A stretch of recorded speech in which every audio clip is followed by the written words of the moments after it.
ఆ. ఏంటి ఆయన బీజేపీ మైండ్ గేమ్లో ఫిక్స్ అయిపోయి ఉన్నాడా, లేకపోతే బీజేపీనే వ్యూహాత్మకంగా ఆయన చేత మాట్లాడిస్తుందా, లేకపోతే ఆయన చేత ఆడిస్తుందా? ఏంటి ఆ పవన్ కళ్యాణ్ వ్యూహం అంటే అనుకోవాలి? పవన్ కళ్యాణ్ అంత ఆ, యుక్తి లేదు, యోచన లేకుండా మాట్లాడితే అనుకోవడంలే. ఉమ్, అతను యుక్తిపరుడే. ఎందుకంటే అతను జనాలందరూ యాక్సెప్ట్ చేసే విధంగా చేగువేరా పేరు చెప్పడం, ప్రజల పేరు చెప్పడం, అసలుకి అనేక సార్లు నాకు మతం లేదు, కులం లేదు, మా వాళ్ళు క్రిస్టియన్, వీళ్ళు క్రిస్టియన్ అని చెప్పుకుంటూ రావడం, ఉమ్, ఇట్లా ఇవన్నీ దాంట్లో ఉన్నాయి. ఉమ్, కానీ కాలక్రమేణా ఆయన ప్రయాణం చేసేటప్పుడు చివరికి నేనే సనాతని, నేనే సనాతనం, నేనే సనాతని, నేనే ఆఖరికి ఉమ్. భారతదేశం మొత్తం ఆఖరికి అని ఒక బోర్డు తీసుకురావాలి నేను దానికి. యోగిలాగా పనిచేయాలి అందరూ అనే విధంగా కూడా ఆయన పోవడం. ఉమ్, సో పవన్ కళ్యాణ్ గారు ఎవల్యూషన్, ఆయనకు ఒక ఆశ ఉంది, ఉమ్, ఆయన యుక్తిగా ఆయన స్ట్రాటజీ. బీజేపీకి కూడా ఒక కోరిక ఉంది, ఇక్కడ ఒక వాళ్ళకి ఎంతసేపు ఎదగాలని. మాట్లాడినా ఇక్కడ వాళ్ళు తోకలుగా ఉండే పరిస్థితి కాబట్టి ఉమ్, కాబట్టి ఆ తోకలుగా ఉండే పరిస్థితి నుంచి కాకుండా ఎట్లా ఒకట్లా వాళ్ళు దాన్ని మార్చుకోవాలా, దానికి కోరిక ఉన్న పవన్ కళ్యాణ్ గారు దొరికారు. ఉమ్, పవన్ కళ్యాణ్ గారిని ముందు పెట్టి వాళ్ళు ఒక పక్క నుంచి. ఓకే. సో ఇది ఇంత అంతర్లీనంగా బీజేపీ పవన్ కళ్యాణ్ ఒక గుంపు, ఉమ్. చంద్రబాబు నాయుడు నరేంద్ర మోడీ ఒక గుంపుగా అనుకుంటూ ఉంటారు. అంటే బీజేపీ జనసేన ఒక గుంపు, టీడీపీ బీజేపీ ఒక గుంపు, రెండిట్లో కూడా బీజేపీ కామన్గా ఉంది. లేదు, అట్లా చెప్పలేదు నేను. ఉమ్, బీజేపీ కంటే కూడా బీజేపీని ఆర్ఎస్ఎస్ రాజకీయంగా నడిపిస్తుంది. డెఫినెట్. ఎవరెన్ని మాట్లాడినా, లేదన్నా, ఒప్పుకున్నా, ఏమన్నా అది నడిపిస్తుంది. ఉమ్, సో ఆర్ఎస్ఎస్లు చాలా దూరంగా వ్యూహాత్మకంగా ఇతని పవన్ కళ్యాణ్ గారిని వాడుతూ ఉండొచ్చు. ఉమ్, చంద్రబాబు నాయుడు గారు రాజకీయంగా నరేంద్ర మోడీని వాడుకునే ప్రయత్నం, లేక పరస్పర లాభం ఉండే ప్రయత్నం చేసి ఉండొచ్చు. సో ఈ ఒక్కోసారి ఈ రెండు కూడా కనిపించే మనకు వైరుధ్యంతో కనిపిస్తాయి, రెండు ఒకటే. అట్లా పని ఆర్ఎస్ఎస్లు బాగా చేస్తారు.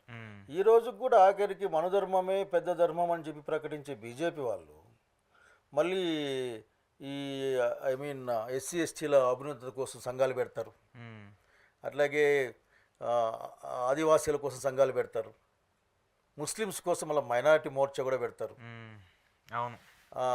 ఆయన నాకు తెలిసి బంచ్ ఆఫ్ థాట్స్లో అనుకుంటాను, ఈ దేశానికి శత్రువులు ముస్లింలు, క్రిస్టియన్లు, కమ్యూనిస్టులు అనేది ఏదో ఉంటుంది, కామెంట్ ఉంటుంది.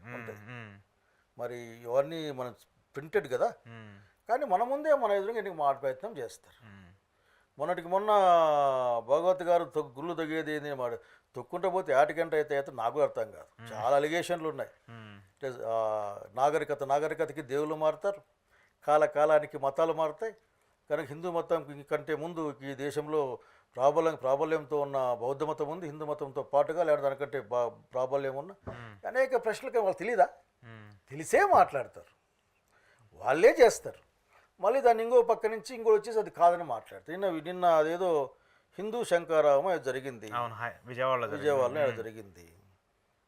విశ్వ హిందూ పరిషత్తులు పెట్టినట్లున్నారు. దానికి బీజేపీకి సంబంధం లేదా? చాలా మంది బీజేపీ వాళ్ళు కూడా ఉన్నారు దాంట్లో. దానికి ఆర్ఎస్ఎస్ సంబంధం లేదా?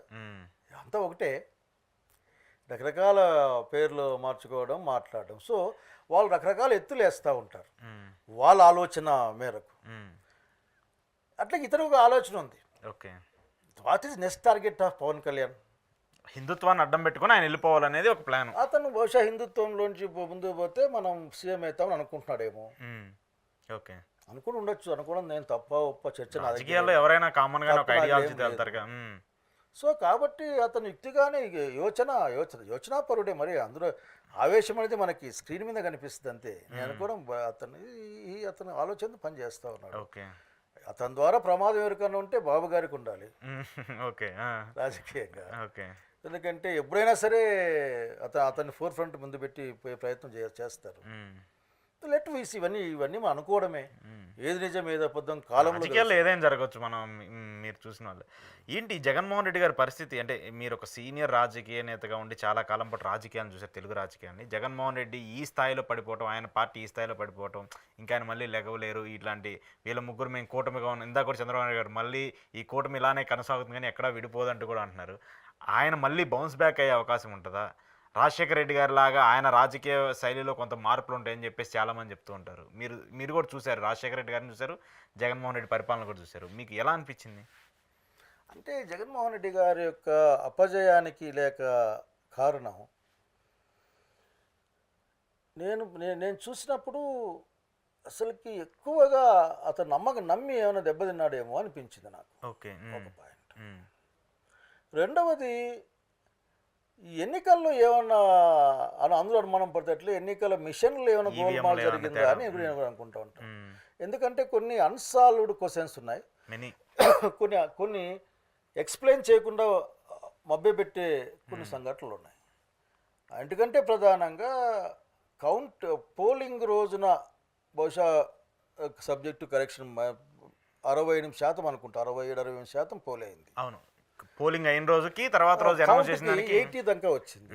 ఈ మధ్యలో అంటే పోలింగ్ బాక్సులు క్లోజ్ చేసి పోలింగ్ మిషన్లు క్లోజ్ చేసి 17 సిమ్ సంతకం పెట్టిన తర్వాత మళ్ళీ కౌంటింగ్ రోజుకి అన్ని లక్షల ఓట్లు ఎట్లా పెరుగుతాయి?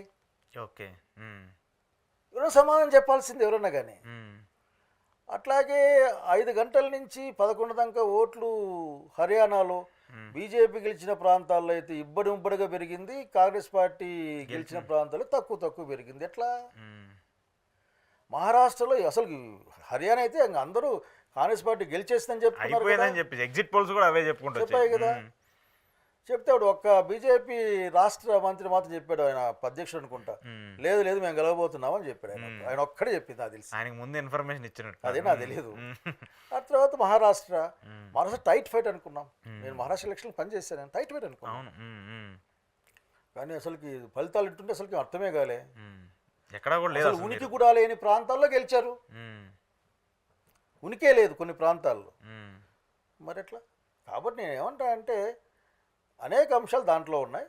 బట్ ఒక విషయం కూడా ఏంటంటే అతి నమ్మకం అన్నది కూడా విధంగా దెబ్బతీస్తుంది అని అనుకుంటా ఉన్నాను. ఆయన పాలన చూసారు, ఆయన పథకాలకు సంబంధించి ఆయన అమలు చేసినటువంటి తీరు కావచ్చు. మేజర్గా ఏంటంటే డెవలప్మెంట్ ఒక్కటే లేకపోయింది, మిగతాదంతా జగన్మోహన్ రెడ్డి చాలా సక్సెస్ఫుల్గా చేశాడు. పేదలకు ఏం చేయాలో అదంతా చేసుకుంటూ వచ్చాడు. రాజశేఖర రెడ్డి ఆ ఫాలో అవుతూ వచ్చాడు. రాజశేఖర రెడ్డి ఫాలో అయ్యాడు కానీ డెవలప్మెంట్ విషయంలో కొంచెం వెనకబడ్డాడు అనేటువంటి ఒక వాదన కూడా ఉంది. అంటే అనుకున్నంతగా డెవలప్మెంట్ జరగకపోయిండొచ్చు. ఆ డెవలప్మెంట్ ఇప్పుడున్న గవర్నమెంట్ జరుగుతున్న డెవలప్మెంట్ ఏంటి? ఉదాహరణకి ఈరోజు అన్ని ప్రారంభోత్సవాలు జరిగాయి, శంకుస్థాపన జరిగాయి.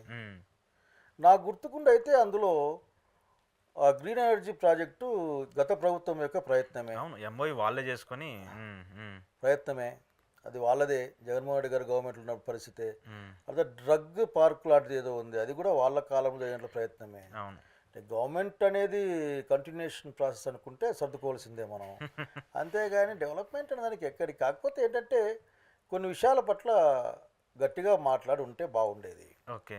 పర్టికులర్లీ విశాఖ ఉక్కు కానీ, స్పెషల్ కేటగిరీ స్టేటస్ కానీ, ఇటువంటి వాటి పట్ల అదొక సెంటిమెంట్ ఫ్యాక్టర్ టు ది మనకు. అంతేగాని ఇప్పుడు ఓవరాల్గా అప్పుడు లేనిది ఇప్పుడు ఉన్నది నాకేం కనపడడం లేదు, పెద్ద చేంజ్ ఏం కనపడలేదు. ఇంకా ఇబ్బంది పడుతున్నారేమో అనిపిస్తుంది నాకు. అలానే ఉంది.